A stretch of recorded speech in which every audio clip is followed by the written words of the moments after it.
Balma on hera anga fulbe obela jile kringeli feme solbe eterno media officiel la malikono malikokan amba fukoni hera matika nema akadua akatu ambela jile kringen kan anga sigero la ananga ketola on ne sunjalen do kokura ka ausro anga émission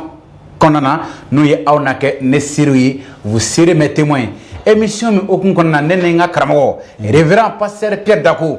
ambe sika temta ka masala awye ka aw bo dibila kana keneka alni be keneka ngado far o keneka basa amba la jadi ka no bola pepe ansila ko kura kana te émission ga na kelepe mané a partager iga WhatsApp ka partager bi groupe femena WhatsApp ma chama sa émission soro me tuwa dinga karamo ma aka fulkan folla sewma ni watina karamo eterno officiel media fleba be anga foli ba obeye ma am se ka fa ko ngara kle fly tiendo nga biya barka matigi anyo soro tuguni abe yoro kani jamukan la me matika duwana ka nema ka ka obela gelenka ani sinu ka nyimne bay ni sinu ka kalambay Yesu Christ tokola ba merci beaucoup pasteur et dans ce kana kokura ambi fo kama soro wati ibe tanta vraiment ka sa on danser anami émission ke ka sa chuka di jama ka famal chama kitabu konna ana kumation kan ote minu fama ko sebe an chuka tu bulka nyale ke yoro minu fana obo so émission sin fait bi ambe wati mina oye événement baye ni ko Yesu Christ no fait tamaba chrétien événement a jura ka boy ka nyana makoro mba fe événement yi yana adon kasi le damadro ne banche nene e ka masala ka fin chama fo mo nyanu ye Pentecôte ngala fola minimum no semela Pentecôte mu konna karamo o ye ka nyafola ka nya bakuru bala yala Pentecôte yere mudi karamo eterno e ka ngali kanyi Pentecôte mu oui antena ke kunfe kuma ye nga ametala ka kuma kono walsa ka jabilu soro ka boyno sabu wode nyogonte wode sisinenu Pentecôte abe fo ala ka kuma kono okay ani ambe asoro Levitique kitabula asura mugani saba okay verset 10 ka jigi Pentecôte be nyefo anyeno selido ala mindi aka jamama Israël deun d'accord afora ko ka damne la fiya don dugusa jela aw nana ni saraka fini fanata kansiri ye domina aw ka dokungulon vla dafalen jatemine dokungulon vla jate o jatemine dokungulon vla dafalen verset 10 woro aw ka kile biduru jate fo ka ta se la fiya don wolonvla na dugusa jema emay o kile biduru na don aw ka mugu saraka kura bo matigi ye donc ni la fiya don c'est à dire pakiseli temena u be dogokun wolonvla jate wolonvla dogokun ye kile wolonvla ye oui wolonvla siguruma wolonvla o binani kononto donc o dugusɛ jɛ o b'a kɛ biduru ye o biduru ye voilà ala de bɛ ka ci di ko jate ku kana ni mugu saraka kura bɔlen matigi ye verset 17 aw kana ni burukun 2 ye ka bɔ aw sigiyɔrɔw la k'aw kɛ saraka fini fana ta ye aw ka burukun bɛɛ kelen dilan ni mugu tɛntɛnni kilo 3 ye ka funufɛn kɛ o la ka o wusu o ye suman kura bɛɛ kunfɔlɔ saraka ye matigi ye donc nin b'a jirana k'a fɔ ko matigi b'a fɛ o ka suman kura saraka de bɔ ale ye donc nin seli a bɛ kɛ sumantigɛ laban de la sumantigɛ bɛ ban kun cɛ ni nin seli de ye i ka o burukun ni san kelen sagajigi fiɲɛtan 7 ani ntura bɔlan kelen ani sagajigi 2 bɔ ɲɔgɔn fɛ olu na kɛ saraka jininta ye matigi ye u ni mugu sarakaw ni saraka bɔntaw tasuma la saraka don o suma ka di matigi ye aw ka bakɔrɔn kelen bɔ ka kɛ jurumu yafa saraka ye ka san kelen sagajigi 2 bɔ k'o kɛ nisɔndiya saraka ye sarakalase ka olu ni sumankura bɛɛ kun fɔlɔ mburukun ni sagajigi 2 finifana matigi ɲɛkɔrɔ ɲɔgɔn fɛ ka kɛ saraka finifana ta ye u na kɛ senuman ye matigi ye ka kɛ sarakalaseba ta ye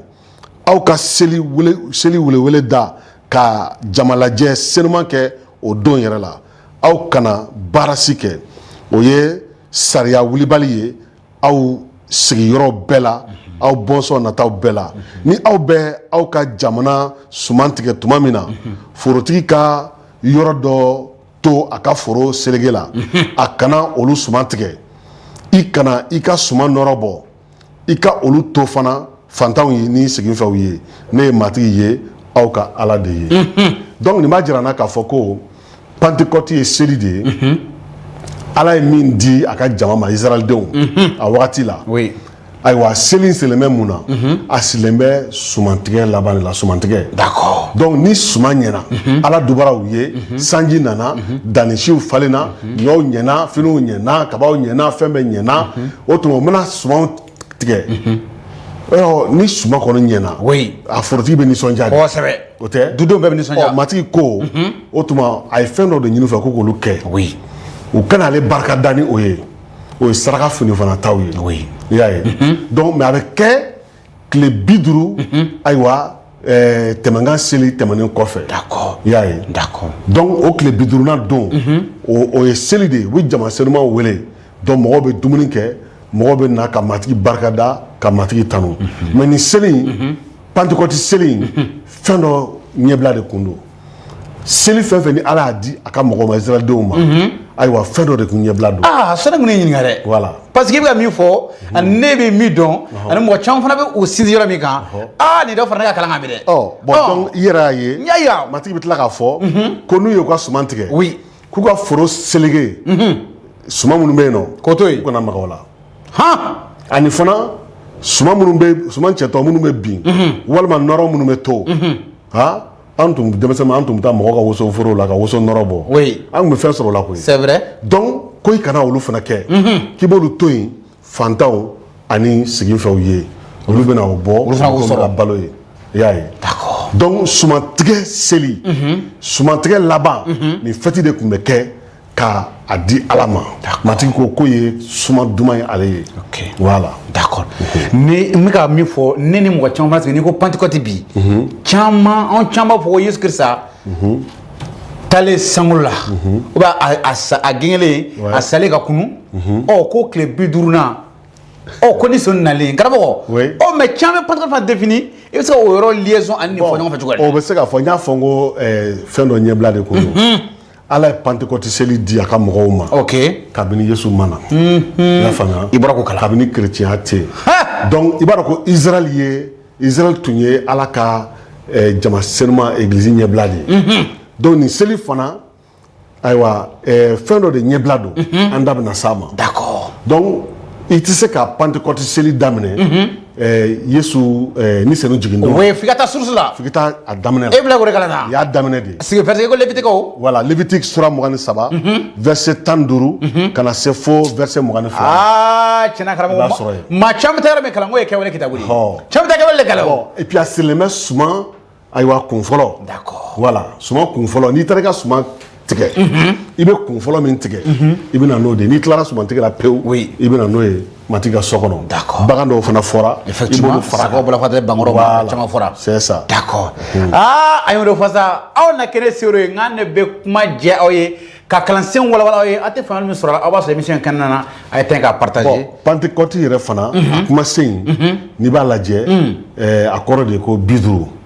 penta voilà grɛkɛn na o 50 de donc tile 50 voilà tɛmɛnkan seli kɔfɛ effectivement voilà o de kosɔn matigi ko u ka jate minɛ dɔgɔkun 7 dɔgɔkun 7 ni tile 7 bɛ dɔgɔkun kelen kɔnɔ 7 sigiyɔrɔma 7 o 49 ye 49 n'o bɛnna bi ma donc sini de ye Pentecôte seli o ye 50nan ye kunfɛ ko tɛ koyi a ye kitabu kalan la caman faamuya karamɔgɔ b'a fɛ ka dɔn ɲininkali filanan munna Pentecôte ye fɛnba ye église ka ɲɛnamaya la bon Pentecôte ye fɛnba ye église ka ɲɛnamaya la n bɛna a kɔrɔ fɔ ye mun ye an dannabaaw sen don Pentecôte ko la mun ye église sen don Pentecôte ko la parce que Pentecôte ye seli de ala ye min di yahudiw ma mun ye église an dannabaaw sen don yahudiw ka seli la donc o ye ɲininkali ye o de b'an lataa kɛwalew sura 2 la d'accord kɛwalew sura 2 la bibili b'a fɔ an ye o don matigi ka dannabaaw kun lajɛlen don kɛwalew sura 2 verset 1 ko Pentecôte don selen donc Pentecôte seli don selen ko dannabaaw bɛɛ lajɛlen tun bɛ yɔrɔ kelen na bɛɛ awɔ d'accord dannabaaw bɛɛ mais danabaw ma lajɛ ko Pentecôte seli bi y'a faamuya nka Pentecôte seli don o nana sɔrɔ u lajɛ lajɛlen yɔrɔ kelen na effectivement donc an k'o faamuya o ye fɛnba de ye u ma lajɛ o kama nka a y'a sɔrɔ lajɛlen don u ma lajɛ Pentecôte seli a ye nin yɔrɔ faamuya dɛ mais Pentecôte seli nana sɔrɔ u lajɛlen don yɔrɔ kelen na voilà danabaw bɛɛ tun bɛ yɔrɔ kelen donc n'i b'o jate minɛ a fɔra ko o yɔrɔnin kelen mankan dɔ bɔra sankolo la i ko fiɲɛba mankan u sigilen tun bɛ so min kɔnɔ a ye o bɛɛ fa u ye nɛnkun dɔw ye i ko tasuma manaw olu tilara ka sigi danabaw bɛɛ kelen kelen kunna u bɛɛ fara ni senu la u ye kan wɛrɛw fɔli daminɛ i ko ni senu y'a bila u da la cogo min na bon i m'a ye n ye ɲininkali kɛ n ko mun ye an danabaw sen don Pentecôte seli la Pentecôte seli y'a sɔrɔ danabaw lajɛlen nin don ayiwa o don de Pentecôte seli don de ni senu y'a latigɛ ka na o don ka na jigin danabaw kan voilà donc ni senu tɛ danaba tɛ yen ni senu tɛ danaba tɛ yen ayi dɛ ni senu tɛ danaba tɛ yen karamɔgɔ walawala ye dɛ ni senu tɛ danaba tɛ yen Romɛkaw sura 8 Romɛ sura 8 awɔ verset 9 an bɛ fɛn fɛn fɔ an b'a sigi Bible kan o de ka ɲi Romɛkaw sura 8 verset 9 la a fɔra ko aw kɔni tɛ taama farisogo diyaɲɛ sira fɛ nka aw bɛ taama ni senu barika la ni a y'a sɔrɔ Ala ni sigilen bɛ aw kɔnɔ Kirisa ni tɛ min kɔnɔ o tigi tɛ Kirisa ta ye fiyewu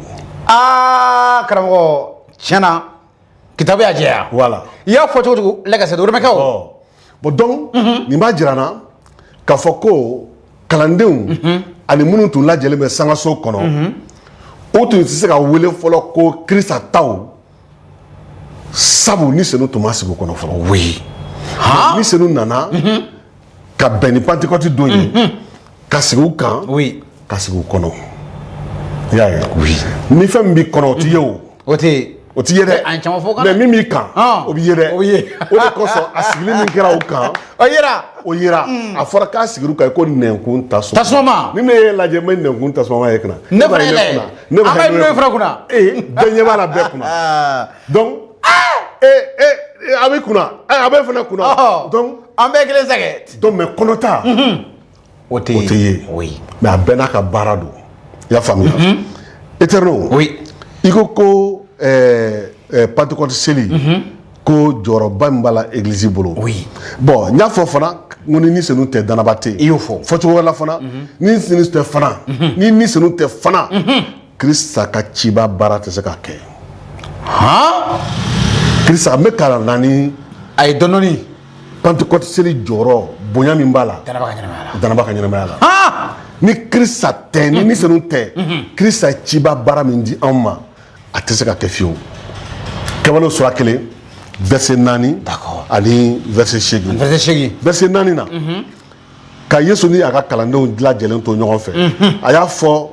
ka gɛlɛya u ma ko u kana u yɔrɔ janya Jérusalem la a ko ne ye ne fa ka layidu min ta ko fɔ aw ye aw ka o makɔnɔ i y'a ye o y'a sɔrɔ Yesu ye layidu ta u ye n fa ni n taara n b'a deli a ka ni senu ci aw kan donc o layidu a ye layidu de d'u ma donc sisan a b'o de f'u ye k'u ka makɔnɔni kɛ u kana mabɔ Jérusalem la donc u bɛ makɔnɔni kɛ min u bɛ makɔnɔni kɛ Jérusalem u t'a kɛ Samari u t'a kɛ Galile u t'a kɛ Bethlehem u t'a kɛ Nazareth fo Jérusalem Yesu y'a fɔ ka jɛya u ye o ye fɔlɔ ye filanan nka verset 8 na aw na sɛbɛya sɔrɔ ni senu jiginna ka na aw kan tuma min na aw na kɛ ne serew ye Jérusalem ani Jude jamana bɛɛ ani Samari jamana bɛɛ fo ka taa se dugukolo dan bɛɛ la donc Yesu y'a faamu ko ni ale ni senu ma jigin kalandenw kan u tɛ se ka kɛ ale serew ye u tɛ se k'ale ka wajuli kɛ ale ka kibaru ɲuman fɔ parce que fanga min bɛ diɲɛ kɔnɔ n'u a danna olu yɛrɛ ka mɔgɔya fanga ma u tɛ se o fanga kɔrɔ donc fo ni senu ka na o kan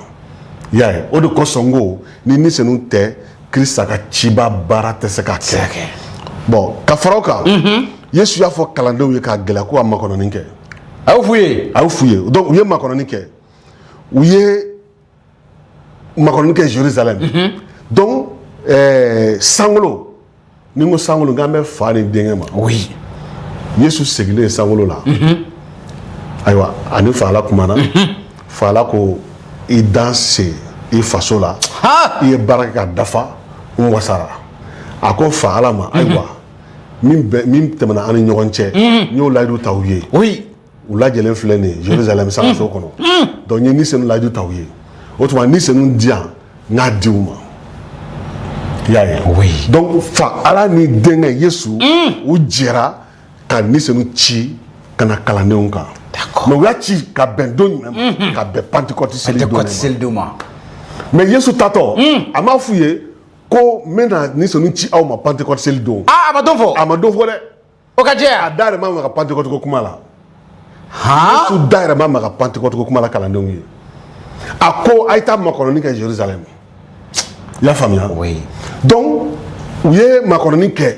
u b'o de la Pentecôte seli ye kalandenw sɔrɔ o makɔnɔni u b'u ka so kɔnɔ tɔw bɛ seli ɲagaɲaga la mais olu bɛ makɔnɔni na i n'a fɔ Yesu y'a f'u ye cogoya min na voilà donc maintenant sangolo y'a latigɛ Pentecôte don ayiwa ni senu bi de don jigi kalandenw filɛ Jerusalem o lajɛlen don ka ban i ɲɛ b'u la taa kɛ o kan kɛ o kɔnɔ a kɛra y'a ye donc munna sangolo fa ala ni denkɛ ye ni senu ci ka bɛn Pentecôte don ma munna karamɔgɔ ɲininkali gɛlɛn dɛ ɲininkali dɛ donc o de ye kuma kɔrɔba ye Eterno naamu an y'a fɔ ko Pentecôte seli ye sumaw kunfɔlɔ seli de kosɛbɛ ka na matigi bonya n'o ye ka matigi barika da n'o ye parce que Pentecôte seli la n'i bɛ na alabato kɔnɔ i n'olu de bɛ na mais kalandenw lajɛ u tun bɛ alabato kɔnɔ wa u tun tɛ alabato kɔnɔ kelen suman kunfɔlɔ tun t'u bolo u ma sɛnɛ yɛrɛ kɛ donc o kɔrɔ b'a jira k'a fɔ ko u tun tɛ Pentecôte seli la u tun tɛ seli la dɛ oui parce que fɛn fɔra ko ye Pentecôte seli ye o fɛn foyi tun t'olu bolo mais Yesu ye min fɔ ko makɔnɔni kɛ olu b'o makɔnɔni de la ala ka bon ni min m'a faamuya mɔgɔ caman fɛ ayiwa an b'an fili Pentecôte seli la an kun fɛ ka fɛn dɔw ta ka nɔrɔ ayiwa danaya la k'a sɔrɔ kelen tɛ i y'a ye donc sisan ni senu nana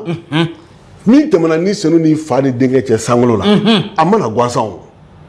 munna a ye nin don u ye nin don ɲɛna tɔmɔ k'a bila ka na karamɔgɔ o ɲininkali ka gɛlɛn jaabi min b'o la o nin ye ni senu fana b'a fɛ de ka suman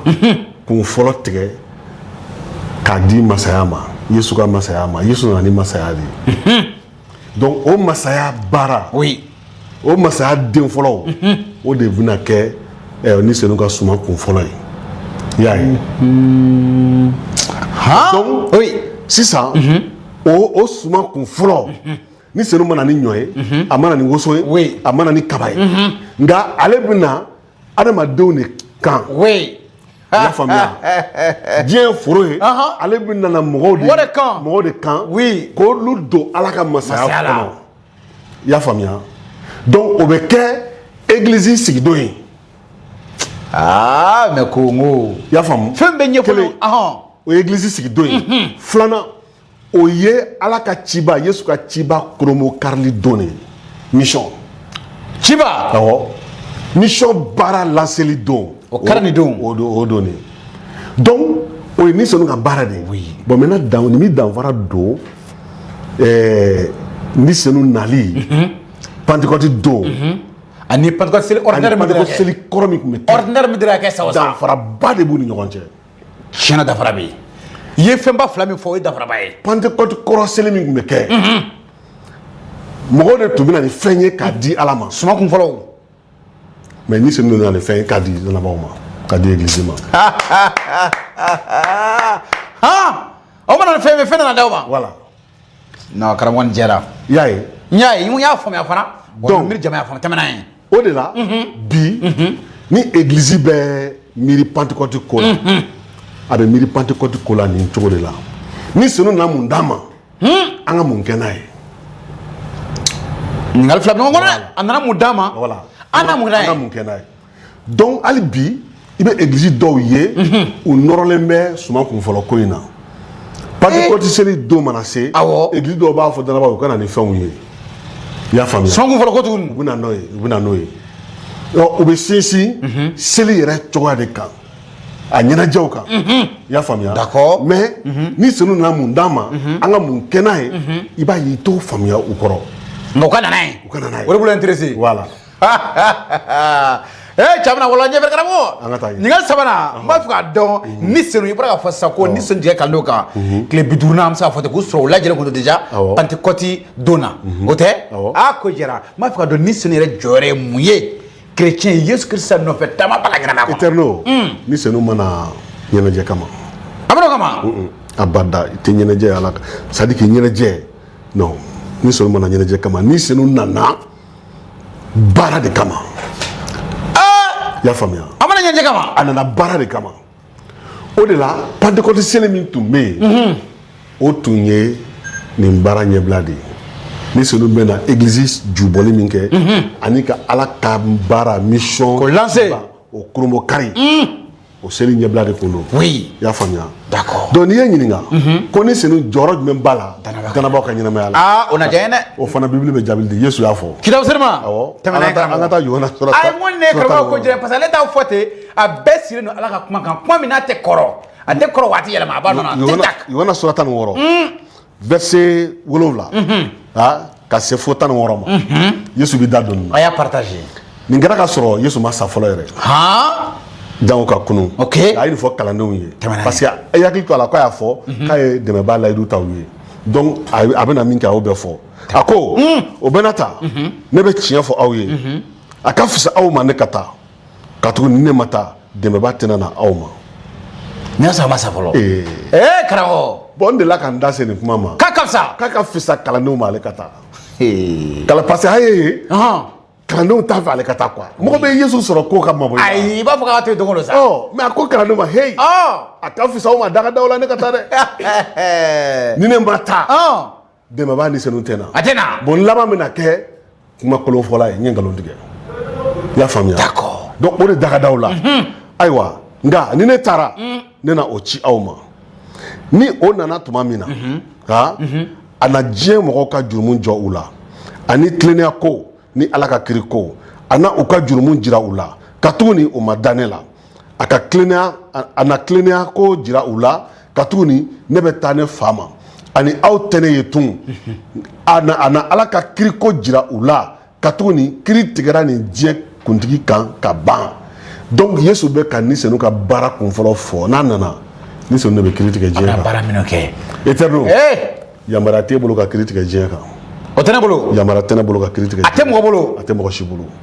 an bɛɛ b'o fili kɔnɔ don o don an bɛ ala deli ka danga bi diɲɛ kan ka kiri tigɛ diɲɛ kan ka mɔgɔw condamner k'u jalaki Yesu ka kuma filɛ ye a ko ni senu de bɛ kiri tigɛ diɲɛ kan o ka to ni senu bolo diɲɛ kuntigi sitanɛ ko kiri tigɛr'o kan ka ban an ka diɲɛ kiri ko to ni senu bolo o tɛ église man tɛ yan ka kiri tigɛ diɲɛ kan ayi o t'an ka baara ye i y'a faamuya min ka baara don an ka tɔw bolo o ye ni senu ye o ye ni senu ye maintenant sisan a bɛna min kɛ danabaw ka ɲɛnamaya la a b'o fɔ ka fara kan verset 12 fɛn caman bɛ ne fɛ k'a fɔ aw ye nka aw tɛ se olu kɔrɔ sisan kɔnɔni b'a bɛrɛma ji de ta ko siga t'a la dɛ Yesu yɛrɛ y'a ko kalanni ninnu filɛ nin fɛn dɔw bɛ n'i y'o f'u ye a bɛ n'u hakili ɲagami quoi donc m'olu to yen a ko ni tiɲɛ nin nana tuma min na a b'a wele ko tiɲɛ nin n'o nana tuma min na a na aw ɲɛ minɛ sira bɛɛ kan tiɲɛ sira bɛɛ la fɔlɔ a bɛ n'u ɲɛ minɛ tiɲɛ sira bɛɛ la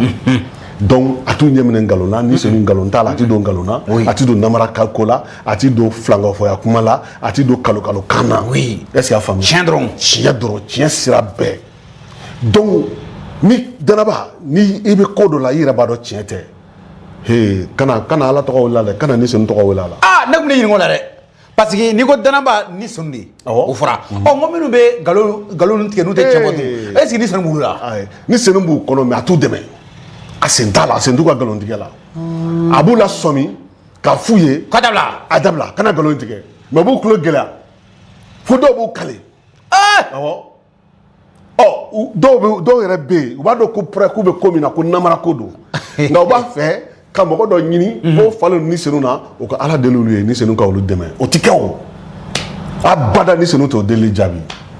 Yesu k'a bɛ aw ɲɛ minɛ tiɲɛ de kan n'a fɔra k'i ɲɛ minɛ o kɔrɔ ye mun ye o kɔrɔ ko e ye fiyentɔ de ye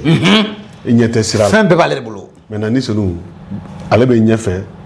e kelen bɛ ka bere minɛ bere minɛ ka to a kɔ bon ni e bɛ ka bere minɛ ka to a kɔ n'e tora k'i jɛn ka taa ta a bɛ ɲɛ ayi o tɛ ɲɛ ɔhɔ o tɛ ɲɛ cogo si o tɛ ɲɛ o n'a taara min fɛ i bɛ t'o de Yesu b'a fɛ fɔ he i tilen kɔfɛ oui i tilen kɔfɛ wa a b'o baara de la don o don an ka ɲɛnamaya la k'a fɔ he i tilen kɔfɛ he i tilen kɔfɛ he i tilen kɔfɛ i y'a ye a taara ɲɛ a ko a tɛna kuma a yɛrɛ barika la nka a bɛ min bɛɛ mɛn a n'o fɔ d'accord ani a na ko nataw fɔ aw ye o kɔrɔ ko ale Yesu ani fa Ala bɛ to ka kuma don a da k'a fɔ an ye i y'a ye oui donc a tɛ kuma a yɛrɛ ma i y'a ye donc ni senu bɛ kuma an fɛ n'a bɛ kuma an fɛ a bɛ mun de fɔ an ye a bɛ Ala ta de fɔ an ye fa ta ani denkɛ ta i y'a ye denkɛ b'a fɛ i ka nin kɛ tan Yesu b'a fɛ i ka kɛ tan oui voilà a b'o de fɔ ye ka kɛ ni senu bɛ kuma an fɛ donc mɔgɔ min bɛ tilennen don ni senu kɔ o de bɛ ni senu kumakan fara an fasi i y'a ye sinon dɔw sigilen b'a kan bi ko ni senu tɛ kuma mɔgɔ fɛ bilen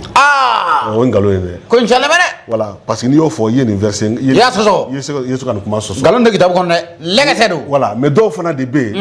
yen u bɛ wuli ni kuma bɛɛ ye hali u yɛrɛ ka miiri u b'a fɔ ko ni senu y'a fɔ n ye n'u miirila min na u b'o sogola fɛn min na ni senu b'a f'u ye ko i ye nkalon tigɛ e ma nin f'i ye mais a tigi b'i ja kan a b'i ja kan o de kɛlen bɛ ka église ɲagami bi o tɛ kɛ o ayi parce que e sogola de o est ce que sira yɛrɛ la hali ni senu y'a fɔ n ye kelen ya a ka ko to ni sira bolo a taara ɲɛ a ko a n'a nɔrɔ da ne kan ka tuguni a na ne taw ta ko olu fɔ aw ye ne fa ta bɛɛ ye ne ta ye o de y'a to ne y'a fɔ aw ye ko ni senu na ne taw ta ka olu fɔ aw ye donc o kɔrɔ ko ni senu tɛna baara kɛ a kun fɛ a fana bɛ lamɛnni de kɛ oui k'a ɲɛfɔ an ye exactement i y'a ye yɔrɔ in bɔra kɔrɔ donc ni senu de y'a ɲɛminɛba ye bi église caman b'a faamu ko ni senu de ye église ɲɛminɛba ye caman faamu karamɔgɔ caman kɛlen bɛ k'i coro église kunna k'a kɛ olu de église ɲɛminɛba ye k'a sɔrɔ u yɛrɛ tɛ tiɲɛ sira kan n'olu ko min voilà o de bɛ kɛ u tɛ ni senu bolo u t'u yɛrɛ to ni senu bolo ni senu de ye église ɲɛminɛba ye ni senu tɛ église tɛ yen ni senu tɛ danaba tɛ yen ni senu tɛ ala ka ciba tɛ se ka kɛ i y'a faamuya donc hali wajuli sankolo masaya wajuli bibili wajuli ɲuman oui a tɛ se ka kɛ ni senu tɛ fale k'i ɲɛ minɛ dɔnniya ko tɛ koyi dɔnniya ko tɛ discours tɛ doctorat de master ko in tɛ ayi non o tɛ n'i ye bibili kalan a fɔra ko nin bibili sɛbɛnna ni senu barika la o tuma ni senu de bɛ i ɲɛ minɛ k'a kɔrɔ f'i ye k'a fɔ a bɛ fɔ tan de a kɔrɔ ye nin ye ayiwa a kan ka kɛ tan de i fana b'a kɛ ten i fana b'a kɛ ten a bɛ jama dɛmɛ voilà o de bɛ jama dɛmɛ n'o tɛ n'i y'a kɛ discours ye ou bien ko i nɛn ka di i bɛ se kuma i n'a fɔ lakɔli maîtrise i n'a fɔ lakɔli maîtrise ka préparation ka taa o fɛn tɛ voilà o fɛn tɛ o fɛn tɛ ka fara o kan oui éternel hali tubili awɔ Yesu y'a fɔ yan k'ale bɛ mɔgɔw ka jurumu jɔ o la mɔgɔ si tɛ tubili ni senu tɛ oui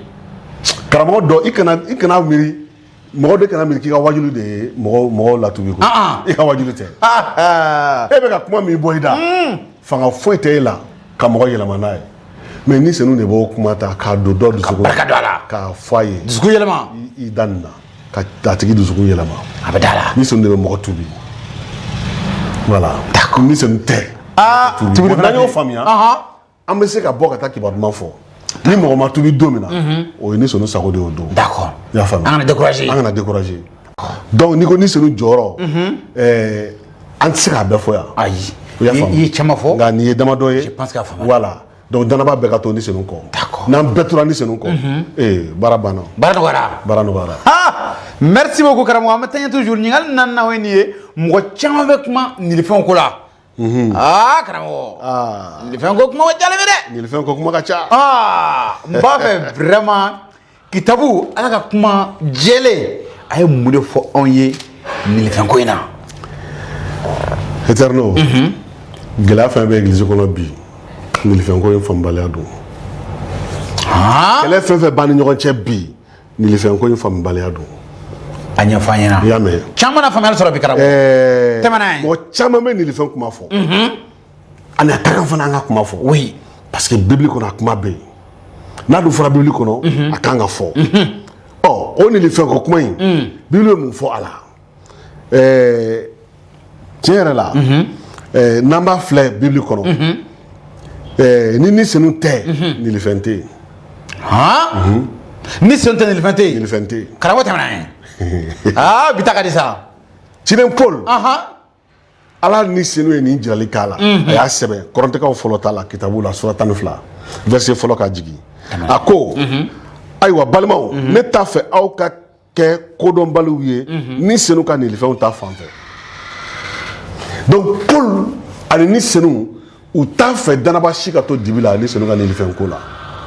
donc a ka diya bɛɛ ye a ka diya bɛɛ ye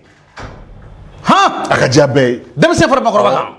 mais bi dɔw kɛlen bɛ ka ni senu ka nilifɛn bon u yɛrɛ fɛ u sera ka koro ka kɛ u ta ye donc olu n'u b'a fɛ ka diya min u b'a diya n'u b'a fɛ ka dogo min u b'a dogo la k'a kɛ i n'a fɔ fɛn dɔ mɔgɔ ma kan min fɔ Paul ko de don ko bɛɛ kan ka faamuya min kan ka diya danaba bɛɛ lajɛlen hali denmisɛnnin min tubira a kan ka diya ye n'i ka baara ye k'a dogo a bɔ kɛnɛ kan jama ka dɔn kan ka diya ye a jɛya a taara ɲɛ aw y'a dɔn ko aw tun ye ala dɔnbaliw ye tuma min na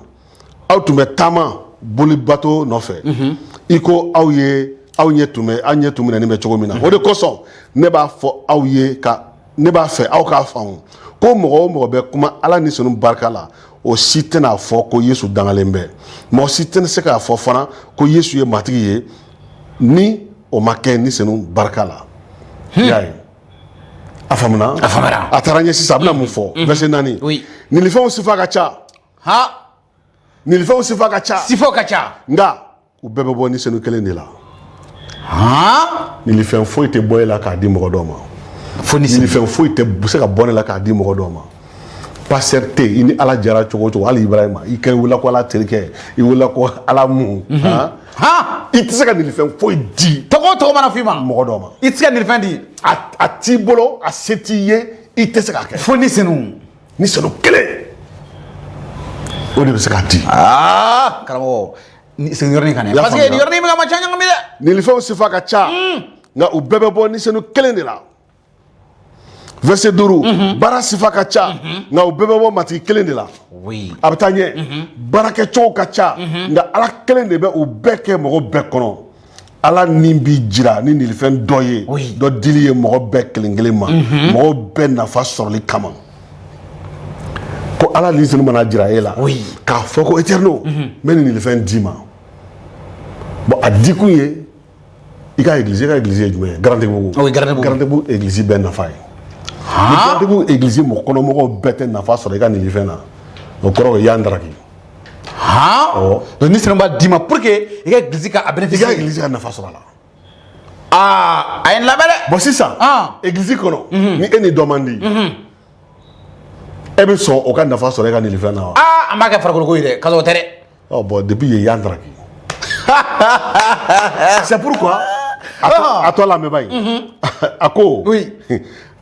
hakilitigiya kuma dira dɔ ma ni senu fɛ o ni kelen ye dɔnniya kuma di dɔ wɛrɛ ma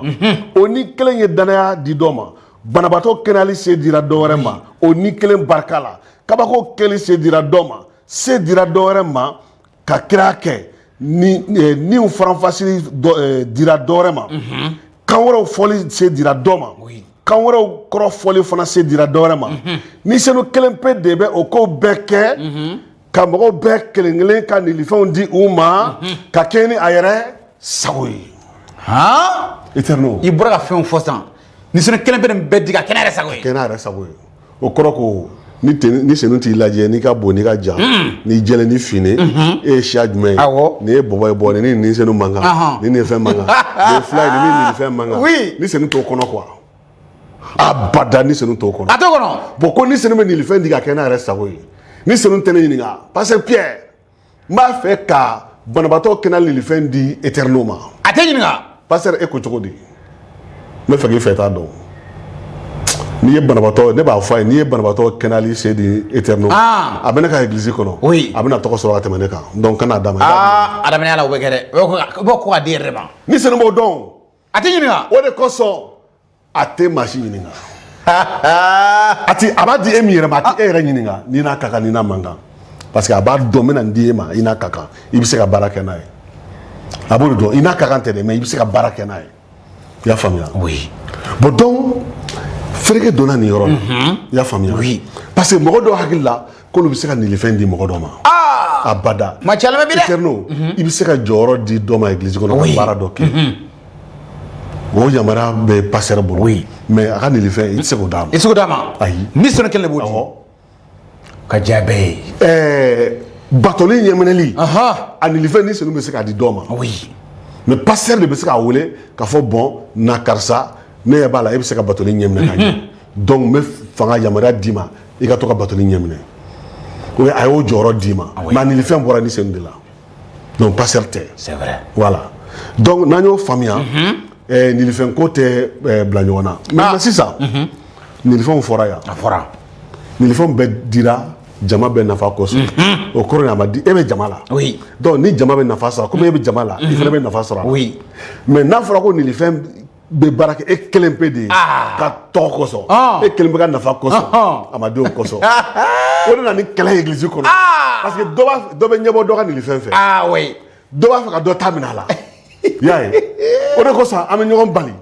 bon ka daminɛ bi la i b'i ka baara lajɔ église kɔnɔ e tɛ baara kɛ yan bilen an ka sabali karamɔgɔ ko bɛ yen dɛ ko bɛ yen dɛ ko bɛ yen dɛ an ka to ni senu kɔ Yusufu k'a b'an ɲɛ minɛ n'an tora ni senu kɔ ni majigiliya ye oui bɛɛ ka nilifɛn bɛ baara kɛ a bɛɛ bɛ manamana église bɛ manamana église bɛ taa ɲɛ église bɛ ciba baara min na a b'a kɛ ka dafa danabaw bɛ sabati kɛlɛ bɛ ban ni ɲɔgɔn cɛ i y'a faamuya d'accord i tɛ église ta bi dugukolo kan k'i tɛ se ka kɛlɛ dɔ sɔrɔ mɔgɔ dɔ ni ɲɔgɔn cɛ église min kɔnɔ n'i ye mɔgɔ fila kɛlɛlen tan nɔfɛ wolonwula ko bɛ dɔ kɔnɔ sinon a bɛ se ka tilan cece o duuru karamɔgɔ i bɔra ka nin senu ka baaraw fɔ sisan awɔ kankurankɔ in karamɔgɔ o fana kuma cɛla mi dɛ bon kankurankɔ in kankura nilifɛn de don nilifɛn don a tɛ dege mais est-ce que an ka bi kankura ninnu bɛɛ ye nilifɛn ye bon minnu b'a fɔ bɛɛ b'a dɔn e y'i ta dege cogo min i y'a faamuya d'accord a fɔra ko kankura fɔli nilifɛn dira dɔ ma awɔ o fɔra kankura kɔrɔ fana fɔli nilifɛn dira dɔ ma bon donc an kana an yɛrɛ lafili quoi parce que i y'a faamuya karamɔgɔ c'est pourquoi Pentecôte don oui ni senu ye kan minnu fɔli nilifɛn di danabaw ma oui donc église dɔw y'u sinsin o de kan ko n'i fara ni senu la i kan ka kankura fɔ awɔ bon o dun tɛ tiɲɛ ye dɔw yɛrɛ fɛnɛ ma kankura fɔ ko e fantan ni senu na o tɛ tiɲɛ ye k'a fɔ ko n'i fara ni senu la i kan ka kankura fɔ o tɛ tiɲɛ ye o kɔrɔ ko karamɔgɔ i bɛ ka walawala dɛ non o kɔrɔ ko ni senu ye nilifɛn kelen di danaba bɛɛ ma o dun fana tɛ tiɲɛ ye a ma nilifɛn kelen di danaba bɛɛ ma i y'a faamuya o ye bɛɛ ka nilifɛnw don voilà bɛɛ n'i ka nilifɛn don donc église minnu bɛ sinsin kankura fɔ kan komi tiɲɛ t'o ye u b'a karaba u b'a dege u b'a sɛbɛn k'a dege k'a bila k'a dɔw ko ten ko n'i taara miyankala la ko n'u tɛ fulakan mɛn ko dɔw bɛ fulakan fɔ yen u bɛ ka taa bɔgɔkan fɔ yen parce que olu t'o mɛn k'o ye kankura ye ko bɛɛ bɛ ko in kɔnɔ na a kana bɔ ze san ko ni miyanka fana bɔ a taa zone wɛrɛ la min fana k'o ta kankura fana fɔ yen parce que ko tɔgɔ la ze san dɛ kankura bɛ fɔ hukumu min kɔnɔ o bɛɛ fɔlen don bibili kɔnɔ kitabu y'a bɛɛ jɛya donc ni min b'o kɛ kɔrɔ e bɛ k'i yɛrɛ nɛgɛ mɔgɔ dɔ bɛ yen ala ni senu ye u fa hali ka su kun u bolo mais u ma deli ka kankura fɔ u da la o bɛ kabako ba ninnu kɛ mɔgɔ dɔw bɛ yen karamɔgɔw yɛrɛ tɛ n'u bɔra n'u da ka kibaru fɔ mɔgɔw bɛ tubi mais u ma deli ka kankura fɔ bon donc an kana kankura fɔ wajibiya mɔgɔw kan i y'a faamuya sinon i bɛna mɔgɔ bila k'a karaba k'a dege i y'a faamuya ka taa invention dɔ kɛ ou bien ka to ka kalo kan dɔw fɔ a yɛrɛ ma tɛ ka taa ne delila ka dɔ ta mɛn i bɛ hakɛ to o tigi tora a ka deli la a nana don a la ko pele pele pele pele pipa pa po po po pete pele bon o mun ye pele pele pele pele ça veut dire quoi o wele lettre tugutugulen ɲɔgɔn na sa yɛrɛ b'a i bɛ ka mais problème a tigi yɛrɛ b'a kala ka min fɔ ko vraiment tiɲɛ tɛ mais a bɛ continuer tuguni voilà bon donc kankura fɔ tiɲɛ don a bɛ yen nilifɛn don mais ni senu b'a di mais a ta ka bɔ ni senu na n'a dira e ma i b'a sɔrɔ e b'a fɔ don min na jama la a b'a fɔ mɔgɔ wɛrɛ ye nin a kɔrɔ ye nin de ye a kɔrɔ ye nin voilà o bɛ wuli o b'a fɔ église bɛ barika sɔrɔ église bɛ édifier mɔgɔ b'a dɔn k'a fɔ maintenant ala ni b'an cɛ ma ka baara kɛ et c'est comme ça mais an bɛɛ k'a dege ka sɔrɔ ka wuli ɲɔgɔn fɛ an bɛɛ b'a fɔ ka ɲagami ayi i y'a faamuya donc an k'a faamuya nilifɛn ko a bɛ église sabati de. D'accord. Ka église baara de don. OK. Ka église barika bonya. Mais a man ka église bila ɲɔgɔn na. D'accord. Merci beaucoup. An bɛ taa ɲɛ halisa ka nɛgɛ kɛrɛfɛ tigilamɔgɔw k'u fo n'o ye Kamate ale bɛ nɛgɛ kɛrɛfɛ la an bɛ taa ɲɛ ka foliba di a ma ka Eterno Media sera an ka abonné k'u bɛɛ fo k'a fɔ a ye k'aw bɛ se ka émission in suivre Facebook sanfɛ ani YouTube sanfɛ Eterno Media officiel. An bɛ taa n'an ka ɲininkali karamɔgɔ an bɛ don min na ko bi yala an bɛ se k'a fɔ ko Pentecôte ka sebaya an bɛ se k'a fɔ ko an église ka ɲɛnamaya o la bi na halisa wa karamɔgɔ e bolo. Eterno ni ɲininkali c'est très compliqué. An don mako bɛ jaabi la dɛ. Ah ɲininkali in ka gɛlɛn. Oui an bɛ don ko bi. Parce que ɲɛ bɛ fiɲɛ dɔ la ɲininkali in na. N'i ko Pentecôte sebaya. Ko église ka ɲɛnamaya o la bi. Eterno i labɛn dɛ. Pentecôte tɛ bilen. O tɛ bilen. Pentecôte tɛ bilen ni senu de bɛ yen. N y'a f'i ye. Oui. N ko kalandenw ma lajɛ ko Pentecôte k'u bɛ Pentecôte ɲɛsɔrɔ. An y'o fɔ. O lajɛ ko n kun t'o ye. U ye Yesu kan de minɛ. Oui. Ka makɔnɔli kɛ. Ka makɔnɔni kɛ. Fa Ala ni denkɛ de ye Pentecôte don ɲɛna tɔmɔ. Parce que jamaba kun. Ka ni senu bila ka na kɛ n'a ye. Ka ni senu bila ka na. Ani n'i b'a jate minɛ o don ni senu nalen kalandenw ye wajuli kɛ. A fɔra ko siya minnu tun bɛ o fɔra. Kɛwale sura 2 la. Effectivement. A bɛ se 16 17 la. U bɔra diɲɛ yɔrɔ bɛɛ ka na. I y'a ye. Kibaruya fɔra k'olu cɛman mɔgɔ 3000 de tubira. U ka baptiser o don. Donc olu tilara ka yɛrɛ kɛ u taara ni kibaruya ye. O de kosɔn an y'a fɔ ko mission Koromo karili don de don. Effectivement y'o fɔ. I y'a faamuya. Oui. I t'a ye. Kɛwale kitabu la. Layidu kura bɛɛ la tuguni. Ko église ye Pentecôte seli kɛ. Layidu kura bɛɛ la. Awɔ. Église ma Pentecôte seli kɛ. Parce que ni senu nana yɛlɛma dɔ kow la. Oui. N y'a fɔ ko Pentecôte seli kɔrɔ in kun ye ko dɔ de ɲɛbila ye. Effectivement. I y'a faamuya. I y'o fɔ kuma daminɛ na. Donc église sigili don ani mission Koromo karili don ɲɛbila de kun don. Ala ka masaya suma kun fɔlɔ adamadenw o sɔrɔla mɔgɔ 3000. Donc ka fara mɔgɔ 120 min tun bɛ sangaso ba kɔnɔ. Oui. 3000 ani 120. O de kɛra Ala ka masaya suma kun fɔlɔ ye. 3000 Voilà. Donc sisan matigi tɛ e ka ɲɔ n'i ka woso matigi t'o nɔfɛ bilen. A mako t'o la tuguni. A mago bɛ min na o ye adamadenw de ye. O ye adamadenw de ye. Donc Pentecôte tɛ bilen. D'accord. Donc fɛn min tɛ bilen an tɛ se k'a fɔ k'an bɛ ɲɛnamaya o kɔnɔ o sɛbɛya kɔnɔ. O la n bɛ question. Bon n y'a fɔ n ko ni senu de bɛ yen. Voilà. Bon sisan an bɛ se ka fɔ o la sisan ko yala an bɛ don min na ko BC église bɛ ka ɲɛnamaya ni senu ka sebaya la wa. Karamɔgɔ an bɛ taa n'a ye. Voilà sisan église kan ka ɲɛnamaya ni senu ka sebaya de kɔnɔ. Pentecôte seli ye ɲɛnajɛ de ye. Oui. An y'o kalan Lévitique. Ɲɛnajɛ de don. O fɔra. Bon ni ɲɛnajɛ don n'i ko église ka ɲɛnamaya ɲɛnajɛ kɔnɔ cɛ ɲɛnajɛ kɔnɔ ko ka ca dɛ. A ka ca. A ko ka ca dɛ. Tiɲɛ don. Tiɲɛ don. A fɛn tun ne bɛ t'i ye dɛ. I y'a ye. Ok. O de kosɔn hali bi dɔw m'a faamu faamubaliya de don. U bɛ hali bi Pentecôte ɲɛnajɛ kɛla u ka église kɔnɔ. Oui. I y'a faamuya. Ani n'i taara lajɛ ni senu nana kun min kama église sigili ani mission Koromo karili i t'o si y'a kɔnɔ mais i b'a ye ɲɛnajɛ kow de y'a kɔnɔ. I y'a ye. Walima u bɛ sinsin min kan o ye ni senu ka manifestation kabako ko parce que kankuraw fɔra. Oui. Voilà. Kabako kɛra. O la u bɛ taa so k'a fɔ ko an kumana kankura la bi. I y'a ye. Donc église a bɛ ɲɛnamaya ni senu ka sebaya de kɔnɔ. D'accord. Fɛti ko tɛ seli ko tɛ. D'accord. Donc o na sira fɛ o de kosɔn n'i bɛ jateminɛ dɛ o de b'a jira n na k'a fɔ ko ni senu ma dɔn kosɛbɛ hali bi église kɔnɔ. A ma dɔn bi. Ala ko faamuyalen don kosɛbɛ église kɔnɔ. Oui. Yesu ko faamuyalen don kosɛbɛ église kɔnɔ mais ni senu ko ma faamu kosɛbɛ. Alors que ni senu de bɛ fanga la sisan ale de ye gouverneur ye sisan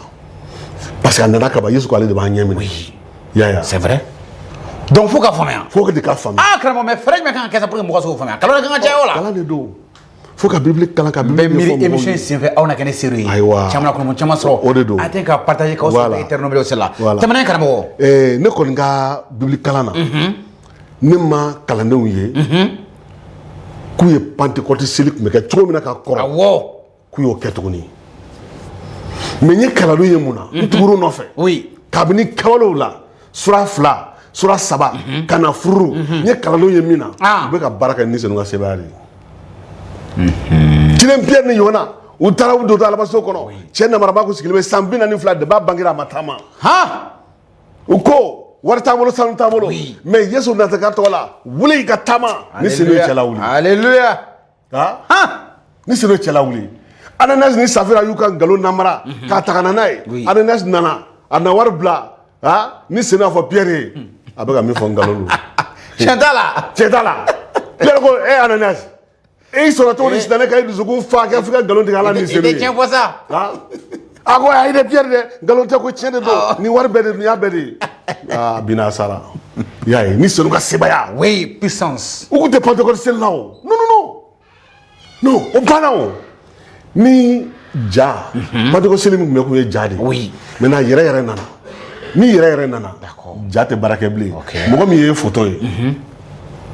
a nisɔndiyara ye photo dɔrɔn yeli kosɔn mais don dɔ a ye e yɛrɛ ye éternel ko nin ye éternel ye k'a ani e kumana ka maga e la o don a bɛ taa fɔ yɔrɔ bɛɛ hey ne yɛrɛ éternel ye ɲɛ la n magara la n'a kumana o bɛ kan na vraiment caman na donc yɛrɛ yɛrɛ ka bon ni ja ye voilà donc ni yɛrɛ yɛrɛ nana ja bɛ bila kɔfɛ nafa bɛ dɔgɔya voilà donc o nasira fɛ éternel kalandenw u y'a ɲini ka ni senu de dɔn ka to ni senu kɔ bi an fana k'a ɲini ka ni senu dɔn ka to a kɔ église baara bɛɛ bɛ kɛ ni senu de barika la ni senu fɛ a si tɛ kɛ an yɛrɛ barika la Ala ka duba an ye amin an bɛ taa k'an ka partenaire fo association des flambeaux de l'évangile Mali Pascal Damel n'a ka cɛdenw an ka foli bɛ u bɛɛ lajɛlen kelen-kelen ani ka da kulo kan ko flambeau mɔgɔw bɛ tournoi ba la nin wagati na min ye coupe flambeau André Nasɛgɛ Damele n'o dalen bɛ Pascal yɛrɛ fa tɔgɔ la André Nasɛgɛ Damele donc coupe a bɛ ka taa demi-finale yɛrɛ fana o sira kan an ka partenaire ba fo n'o ye flambeau mɔgɔ ye ka taa ka bɛsɛrɛ SR mɔgɔw fana fɔ Timothée Kamate ani Job Kulubali an ka foli bɛ aw fana a ka sojɔ ɲumanw ko sɔn ka taa se fourrage ma fɛn caman a y'o wele o ka nɛgɛjuru sɔrɔ o filɛ nin duguma Job Kone an ka foli bɛ i fana ye nin waati na ka taa ɲɛ ka Jama entreprise fana fo n'o ye Abraham Jara a n'a baarakɛɲɔgɔn an ka foli bɛɛ ye Eterno Médias seli a ye taa k'aw abonné an ka plateforme kan YouTube Facebook TikTok fo ka taa se WhatsApp ma n'i b'a fɛ ka don an ka WhatsApp groupe la i bɛ se k'an wele sur le 77 71 38 04 ou le 62 99 21 41 an b'an ka émission min kɛnɛ kɔnɔna na o ye aw na kɛ n de seerew ye avec le révérend pasteur Pierre Dago an bɛ ka kuma Pentecôte ko la ani bɛɛ miiri aw ka faamuyali sɔrɔ dɔɔni ka taa fɛ an bɛ taa ɲɛ karamɔgɔ ɲininkali min bɛ yen sisan an bɛ se k'a fɔ yala Pentecôte bɛ jɔyɔrɔ jumɛn ta jɔyɔrɔ jumɛn bɛ Pentecôte la danabɛw ka kelenya la Mali kɔnɔ. bon éternel n y'a f'i ye n ko Pentecôte seli tɛ bilen n ko ni senu de bɛ ni senu bon donc n'an bɛ miiri Pentecôte la bi k'a sɔrɔ an ye danabaw ye an bɛ miiri ni senu ko de la directement donc o la seli ye mais ni senu ye Ala ni senu ye wa ni senu ye Ala ye d'accord donc seli tɛ se ka bila ni senu nɔ la faamuna donc Pentecôte jɔyɔrɔ foyi tɛ seli Pentecôte seli a jɔyɔrɔ foyi tɛ danabaw ka kelenya la a seli i y'a faamuya d'accord mais danabaw ka kelenya o kɛba a n'a maraba o ye ni senu de ye karamɔgɔ wɛrɛ dɛ Pentecôte seli don f'an k'a faamuya ko a don fɛn min nafa tun ka bon kosɛbɛ o ye ni senu de ye i m'a ye mɔgɔw jama y'i kɔ don u ka bato la u ka sɔmɔ kunfɔlɔw la ka na ka cidenw lamɛn parce que o fara ni senu la ni senu de tun bɛ ka kuma o da la i y'a ye donc Pentecôte seli don dɛ ni senu de ka bon ni a bɛɛ ye sɔnni kan ka sigi o de kan ni senu kelen pe de bɛ se ka église kɛ kelen ye ka danabaw kɛ kelen ye i y'a ye n'i b'a jateminɛ yɛrɛ a fɔra kɛwalew sura 2 la ko danabaw bɛɛ lajɛlen tun bɛ yɔrɔ kelen ko ni senu nana effectivement ni senu nalen a ye mun de kɛ éternel est-ce que a y'a fɔ ko nin Pierre ye n bɛ sigi Pierre kan bon Yohana n tɛ sigi e kan n bɛ sigi cɛw kan musow n tɛ sigi aw kan parce que kitabu ko musow tun bɛ yen jamana musow tun bɛ yen k'u tɔgɔ yɛrɛ fɔra kɛwalew sura 2 la mɔgɔ 120 min bɛ sanfɛ musow tun b'a la donc au korogo cidenw dont tun ye tan ni kelen de ye Juda bɔra la ka ban donc u ye voté kɛ ka Mathias bila Juda nɔ la donc musow tun bɛ yen donc kalandenw 12 o ka fara musow kan olu tun tɛ se ka kɛmɛ bɔ o b'a jira ko mɔgɔ wɛrɛw fana de tun b'u fɛ ka fara o kan ni senu m'a fɔ ko aw tun ye Yesu ka kalanden Yesu b'aw ɲɛna tun aw ka bɔ a la ayi a ma wolomali kɛ a nana mɔgɔ 120 min sɔrɔ so kɔnɔ a sigira bɛɛ kan ka sigi a bɛɛ kɔnɔ a b'a fɔ e bɔra Galile e bɔra Jérusalem e bɔra yan fɛ a m'o jate bɛɛ fɛn fɛn tun bɛ yen a y'u bɛɛ kɛ kelen ye d'accord et puis a ma bonya dɔ kɔnɔ ka dɔ to dɛ a ma bonya dɔ kunna fana ka dɔ to a bɛɛ kelen i y'a ye bon donc église ka kelenya ni senu min jiginna Pentecôte don o de b'a sabati ani k'a kɛ k'a waleya Efesikaw sura 4 na verset 1 ka se 4 ma o de y'a to Paul bɛ a diya an ye o yɔrɔ la k'a fɔ ko ni bɛ verset 4 lajɛ farikolo kelen de bɛ yen Ala ni senu kelen voilà verset 3 la a b'a fɔ a ye aw jija ka ni senu ka kelenya mara hɛrɛ sirilan na ka ni senu ka kelenya mara hɛrɛ sirilan ni senu y'a kɛ kelen ye k'an ka jija k'o mara danabaw dɛsɛlen b'o de la an bɛ ka fara don église don ni senu sigilen bɛ mɔgɔ dɔ kan a bɛ dɔ kɔnɔ i ko a sigilen bɛ kan a bɛ kɔnɔ cogo min na e ko nin ye nin siya ye ayi o tɛ manamana yan o bɛ tan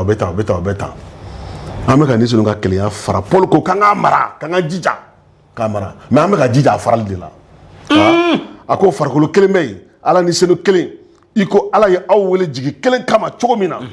y'a ye matigi kelen bɛ yen ani danaya kelen ani basiri kelen Ala kelen bɛ yen an bɛɛ fa don a b'an bɛɛ kunna bɛɛ cɛma ani bɛɛ kɔnɔ ni senu de bɛ nin kelenya sabati Kɔrɔntɛkaw fɔlɔ t'a la sura 12 verset 12 ma o fana b'o diya an ye ko ni senu ale de bɛ nilifɛn ni danabaw bɛɛ ma i y'a faamuya ka kɛ n'a yɛrɛ sago ye o la Eterno k'a fɔ an ye ko seli ye ɲɛnajɛ de bon a bɛ se ka mɔgɔ lafili mɔgɔ bɛ se ka fili ɲɛnajɛ kɔnɔna la mais ni senu ale tɛ ɲɛnajɛ la ni senu nana baara de la wa a bɛ sɛbɛ de la Ala ni ye sɛbɛn ni de ye i y'a faamuya wala an k'o faamu bɛɛ k'o faamu bi ko église ka kelenya a bɛ kɛ ni senu de fɛ wa ni senu y'a kɛ ni senu y'a bɛ ka sabati fana o tuma ni min bɛ ka église kelenya fara o k'a dabila wolomali siya woloma ka dɔw mago sa ka dɔ kɛ tan vraiment dɔ jate baliya an ka bɔ o kɔnɔ danabaw an ka ɲɔgɔn jate an ka sɔn ɲɔgɔn ye Yesu Kirista tɔgɔ la amen an bɛ taa ɲɛ an bɛ hukumu kɔnɔ sisan surtout an ka jamana Mali kɔnɔna na parce que gɛlɛyaw bɛ yen vraiment lakanabaliya bɛ yen fɛn caman bɛ yen kurantigɛw bɛ yen fɛn caman bɛ yen an bɛna ɲɛnajɛba in kɛ ka hakili jigin ni senu nali la le 24 mai n'o ye dimanche nata ye ayiwa nin bɛ se ka jigiya nin bɛ se ka kɛ jigiya ye cogo di an danabaw bolo karamɔgɔ Eterno Pentecôte seli tɛmɛnen min kɛra ɲɛdu kɔrɔ la a don o y'a sɔrɔ Jérusalem ni gɛlɛya kelenw tun bɛ yen lakanabaliya bɛ yen parce que Romɛkaw de tun bɛ fanga la tun bɛ ka Yahudiw coloniser Yahudiw u bɛ ka fanga digi u kan min ka di o b'o k'u la ni min murutila o b'o faga i y'a ye fo ka dɔw genge i y'a faamuya donc lakanabaliya bɛ yen bɛnbɛlaw bɛ sigida la hali minnu tun bɛ Romɛkaw ka sɔrɔdasiw dɛmɛ olu tun man di Yahudiw tɔw ye donc ni gɛlɛya kelen tun b'u cɛ ma mais o don ayiwa ni senu ye kibaruya kelen min d'u ma message kelen min d'u ma bi an mago b'o message kelen de la i y'a faamuya an ka jamana kɔnɔ Israël denw Yahudiw Jérusalem u tun mago bɛ jigisigi la ka ɲɛsin u ka kisili ma parce que u tun bɛ ka masiya makɔnɔ Yesu nana dɔw sɔnna a ma ko masiya don dɔw ma sɔn a ma mɔgɔw hakili bɛ filan la donc fo ni senu k'a diya u ye k'a fɔ ko Yesu min n'a y'a genge n'a sara genge jiri kan ka kunu o de ye masiya ye wa o de b'aw kisi donc u kun mago bɛ jigisigi kuma la ka ɲɛsin kisili ma Eterno bi fana dugukolo mago bɛ jigisigi kuma la ka ɲɛsin kisili ma i m'a ye o de kosɔn ciden Paul ciden Pierre ala ni senu ye a minɛ tuma min na a wulila ka jɔ jama la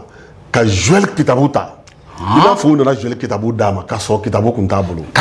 nka Joël kitabu y'a sɛbɛn cogo min na kira Joël ye a sɛbɛn cogo min na Pierre y'a fɔ ten ka na furu a ma pan kuma dɔ kunna ko ala k'o don laban na n bɛna ne ni di aw ma k'a yɛrɛ kɛ mɔgɔw kan cɛkɔrɔbaw ni musokɔrɔbaw ni denmisɛnw y'a ye kamalen ni npogotigiw u na kiraya kɛ u na jiraliw ye u na nin kɛ u na nin kɛ Pierre y'a jira k'a fɔ k'o don de ye bi k'o don de sera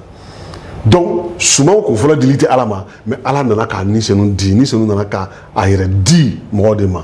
y'a ye donc o k'a fɔ ko Yesu ye kisiba ye donc o de kɔfɛ mɔgɔ 3,000 sɔnna ka tubi Alléluia kisira oui donc kisili kibaru dugukolo mago b'o de la bi Mali mago b'o de la bi oui o de la a nana fɔ kitabu kɔnɔ ko ni min ye matigi tɔgɔ wele Pierre b'o fɔ Joël y'o fɔ ni mɔgɔ min ye matigi tɔgɔ wele o bɛ kisi Éternel an kana ɲɔgɔn nɛgɛ mɔgɔ si tɛ bi min bɛ se ka nin gɛlɛya ninnu ban dugukolo kan ni crise ninnu a bɛ taa ɲɛ fɛn tɛ bɔ a la dɛ dɔ de bɛ fara a kan mun na parce que adamaden ka jugu tant que adamaden juguman bɛ dugukolo kan ale de bɛ nin ko ninnu kɛ an bɛ kɛlɛ min bɛɛ la nin bɛɛ ye juguya taamasiyɛnw de ye k'i mɔ ɲɔgɔn an ye mun kɛ Mali ye mun kɛ kɛlɛ kana bin an kan ni juguya tɛ oui dɔw ka juguya de nana bin an kan tiɲɛ o na sira fɛ o juguya cɛ ma kibaru duman min fɔra Pentecôte don o de fana bɛ fɔ bi oui ka mɔgɔw hakili sigi u ka lahara kisili ko la oui voilà donc Pierre ye wajuli min kɛ ni mɔgɔw tubira dɛ o wajuli kelen de bɛ kɛ bi maliyɛnw kun ni maliyɛn min ye Yesu tɔgɔ wele ko matigi ni kisiba don o bɛ kisi o ye jigiya kumaba ye o bɛ kisi jigiya filɛ sa n'o tɛ dugukolo in jigiya t'a kan bilen bi maliyɛn muso joli joli cɛ bɛ ka sa maliyɛn muso joli joli den bɛ ka sa don o don dɔ bɛ kasi la mɔgɔ joli joli bɛ ka bɔnɛ a ka nafolo la caman y'a ye caman ayiwa mɔgɔ minnu yɛrɛ bɛ ka na an kɛlɛ olu mɔgɔ joli joli bɛ ka sa o fana ka ca y'a ye oui donc jigiya tɛ yen oui mais ka ɲɛnamaya dugukolo kan ayiwa tɔɔrɔ kɔnɔ gɛlɛya kɔnɔ degun kɔnɔ ka tila ka taa lahara jahanama kɔnɔ o de ye bɔnɛ fila ye bon lahara jahanama ta in o bɛ se ka bali o jigiya kuma o ye nin ka sɔn ko Yesu ye matigi ye kisiba don i ka da o la n'o kɛra n'i ye matigi tɔgɔ wele matigi bɛna i kisi ka bɔ nin na ka hakilisigi d'i ma donc an bɛ se ka jigiya kuma de fɔ maliyɛn cɛ n'a muso ma ani fɛn bɛ k'an su diɲɛ kɔ kan bi ko an bɛ se ka jigiya min f'u ye o ye nin ye o wajuli kan église an bɛ wajuli fɛn fɛn kɛ o bɛɛ kan ka maliyɛnw sama ka na o jigiya de la ko ni min ye matigi tɔgɔ wele o bɛ kisi sabu Yesu yɛrɛ ko don dɔ a ko ne mana ka mɔgɔw faga ne nana ka mɔgɔw kisi tiɲɛ don o kumaba ye dɛ ne mana ka mɔgɔw faga ne nana ka mɔgɔw kisi ala ka i tulo d'a ma ka hakilina ɲuman d'a ma karamɔgɔ bɛ taa ɲɛ i y'a fɔ ka bɔ ko n'i ko Pentecôte ko ɲɛnajɛ tɛ dɛ ɲɛnajɛ tɛ kɔrɔ ya Pentecôte ye fɛn ye an ka min ɲɛnamaya don o don an ka ɲɛnamaya la wa karamɔgɔ awɔ Pentecôte kan ka ɲɛnamaya don n'an ka ɲɛnamaya la parce que n y'a fɔ ko Pentecôte ye Pentecôte tɛ bilen ni senu de bɛ yen oui donc ni senu b'an kɔnɔ o kɔrɔ don o don ɲɛnamaya don don o don ɲɛnamaya don o kɔrɔ ni min tora ni senu kɔ ni senu b'a tigi ɲɛ minɛ ni senu b'o kɔnɔ yɛlɛma n'i tun ka jugu a bɛ kɛ mɔgɔ ɲuman ye oui n'i tun ka farin a bɛ kɛ mɔgɔ dusu sabali i y'a faamuya i bɛ sabali n'i tun tɛ ɲuman kɛ i bɛna ɲuman kɛ daminɛ a b'i kɔnɔ dilan fo mɔgɔ fɔ an filila karisa ma dɛ nin ye de nin ye de o ye kelen ye a b'o k'i kɔnɔ maintenant komi a b'i kan a bɛ min kɛ sisan n'a b'i kan e bɛ ɲɛnamaya mɔgɔ dɔw de cɛ la tiɲɛ don donc a yɛlɛma min don i kɔnɔ dɛ a b'o labɔ i ka baara la ka e kɛ sera olu ye fo olu dɔw bɛ tobi e ka kɛcogo ɲuman fɛ voilà i ka kɛcogo ɲuman fɛ donc danaba bɛɛ ye kibaru duman de ye ni senu bolo i y'a faamu o ye don o don ko fana o ye don o don ko de donc an ka to ni senu ka baara kɛ n'a ye don o don an ka kɛ yelen ye o de kosɔn Yesu ko aw ka yelen ka bɔ mɔgɔ bɛɛ ye a ko mɔgɔ tɛ lanpa minɛ ka filen biri a da la i b'a minɛ k'a sigi tabali kan tiɲɛ don sokɔnɔ donbaw bɛɛ ka yelen ka bɔ donc n'an sɔnna ka to ni senu kɔ danabaw n'an y'an yɛrɛ to ni senu bolo danaba bɛɛ bɛ baara kɛ yɔrɔ dɔ la tiɲɛ don bɛɛ bɛ baara kɛ yɔrɔ dɔ la a mana kɛ yɔrɔba yɔrɔ fitinin i bɛ fɔnɔ fɛ e bɛ ɲɛnamaya yɔrɔ dɔ la hali ni bɛ te min kɛra mɔgɔ dɔ b'i kɔrɔ mɔgɔ dɔ b'i kɔrɔ donc ni senu bɛ se ka e manamana e ka seereya ye i temi ɲɔgɔn ninnu u bɛ tubi i barakɛ ɲɔgɔn ninnu u bɛ tubi i sɔrɔsi ɲɔgɔn ninnu u bɛ tubi i jagokɛ ɲɔgɔn ninnu u bɛ tubi i sugulata ɲɔgɔn ninnu u bɛ tubi voilà e ka jogo ɲuman fɛ i ka yɛlɛma cogo fɛ voilà ni senu de b'o kɛ donc Pentecôte ye don o don ɲɛnamaya donc seliko tɛ quoi ni ko don ɲɛnamaya karamɔgɔ an bɛ san ba fila ni mugan wɔɔrɔ Pentecôte don bɛ min ma o ye le 24 mai karamɔgɔ mun sigi Pentecôte ko in an bɛ se k'a fɔ a laban bɛ fɛ kɛ marché ko wala mun don parce que mɔgɔ bɛ ka don in labɛn ka labɛn jama ka na jama ka bɔ karamɔgɔ Pentecôte nin fana dɔ ya Pentecôte seli tiɲɛ ka fɔ a kɛra pasteur dɔw ka marché business ye ah oui parce que n'o y'a kɛ seli ye fɛn minnu bɛ sɔrɔ n ka cɛ o pasteur de bɛ a kilolima yɔrɔ ta n'o tɛ Pentecôte don mɔgɔw tun bɛ seli la mɔgɔw nana n'u ka fɛnw ye u ka saga n'u ka sumaw ye alabaso kɔnɔ mais kalandenw moto b'u bolo u mana nin foyi ye mais fɛn dir'u ma min dir'u ma u y'o wajuli de kɛ mɔgɔ joli tubira a y'a fɔ o ma ba saba mɔgɔ 7,000 a baptisé o don donc an ka wajuli kɛ église ka kibaru ɲuman de labɛn yan'an ka taa église kɔnɔ ka mankanbaw ci ka pɛrɛn ka kuma kankura la ka fɔ nin fɛkɛ tantɔ ka mankanw ci Pentecôte seli jara ka kalanbaw di an ka kibaru ɲuman fɔ o de kan ka kɛ o de kan ka kɛ o ye kelen ye filanan danaba bɛɛ dimanche danaba bɛɛ kan ka jɛ dumuni kɔ don ni farikolo tɛ se d'accord mais bɛɛ ka jɛ dumuni kɔ don ka sun ka Ala deli maliyɛnw kisili ko la karamɔgɔ ko dɔw yɛrɛ fana b'u ka église de bila ka taa église wɛrɛ la ko parce que ko ni sanu na mamana o don éternel o bɛɛ ye fanbaliya o bɛɛ ye fanbaliya sɔn na caman tɛ sɔrɔ dɛ o bɛɛ ye fanbaliya ye o bɛɛ ye fanbaliya a y'a lamɛn ka faamuya dɛ dɔw yɛrɛ ka église bila k'a fɔ ko ni sanu tɛ baara kɛ voilà ko pasteur tɛ kuma kankura la k'a tɛ fɛn ye n yɛrɛ y'o mɛn tulo la u taara église wɛrɛw la ko ni sanu baara kɛ parce que mɔgɔw bɔga bɛ don o don voilà bon mɔgɔ bɔga bɛ yen hey an baga an bɛ se k'o kɛ émission wɛrɛ la mais Pentecôte seli in na dimanche e danaba n'i y'a faamu ni tulo bɛ n na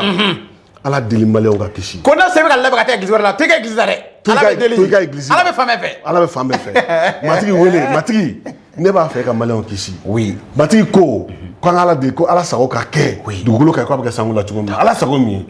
a bɛ taa ɲɛ tuguni kitabu la k'a fɔ ko Ala sago ye mɔgɔ bɛɛ kisili ye Ala t'a fɛ mɔgɔ si ka halaki donc ni e tɛ se ka wajuli kɛ Ala deli matigi maliyɛnw kisi minnu bɛ wajuli kɛ matigi bɛ ka deli jaabi donc n'o kɛra don dɔ bɛ na maliyɛnw bɛ boli ka na église la de u yɛrɛ ma c'est ça ka na église la u yɛrɛ ma ka tubi ka baptiser d'accord Ala k'o kɛ ami merci o deli kun kɔnɔna an bɛ taa ɲɛ kɔ aw la dɔrɔn k'a fɔ ko AGMPM an ka église jɛkuluba AGMPM k'o bɛ ka semaine de prière labɛn an ka jamana kosɔn karamɔgɔ a bɛ kɛ semaine nata ka daminɛ le 25 na fo le 31 ko ka daminɛ le 25 na don o don wula fɛ aw ka lajɛ a ka église la ka Ala wele Mali jamana kosɔn nka le 31 kabini ɲɔgɔn sɔrɔ Palais de la Culture la a sɔrɔ ka to Eternel Milieu la kunnafoni bɛ sɔrɔ yen le 31 bɛɛ ka bɔ a ka église mɔgɔw ladɔnniya karamɔgɔ y'a fɔ cogo min na an bɛɛ ka na fara ɲɔgɔn kan ka Ala wele an ka jamana karamɔgɔ ne kuma bolo ka fara ne kan AGMPM mɔgɔ b'a baara la kunnafoni ma jɛnsɛn fɔlɔ nka an bɛ a ko kɔnɔ kunnafoni bɛ jɛnsɛn n b'a kalama ayi ko mɔgɔ minnu kan su olu ma mɛn fɔlɔ nka aw ye AGMPM ɲɛmɔgɔ ye voilà donc décision wɔɔrɔ la samedi yɛrɛ an ka émission la RTM la ɲɛmɔgɔw bɛna bɔ ka kuma k'a wele c'est ça bɛɛ lajɛlen o na sira fɛ AGMPM filɛ ka cogo di an bɛɛ ma k'an ka Ala deli jamana ye c'est vrai an ka Ala deli jamana ka basigi jamana ka hɛrɛ dɔgɔkun bɛɛ kɛlɛ ka ban ka jamana kɔnɔ pewu marifa kana ci bilen ayiwa bolo de ka di ɲɔgɔn ma dusukun ka dayɛlɛ ka ɲɛsin ɲɔgɔn ma an ka Ala deli maliyɛnw ka kisi